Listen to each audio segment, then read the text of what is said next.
তাওয়াক্কুল করলাম।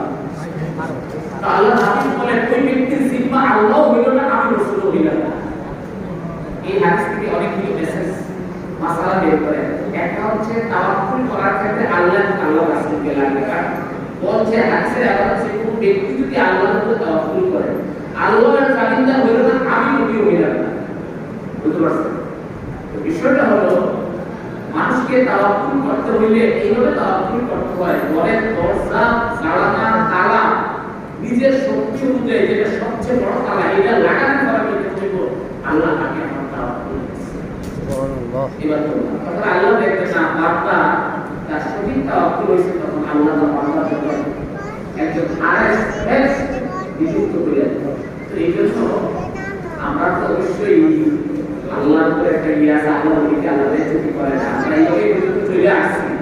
তারপরও আমাদেরকে তাওয়াক্কুল করার আগে আমাদের সক্ষমতাকে কি করতে হবে, এই বিষয়গুলি যাই হোক আসলে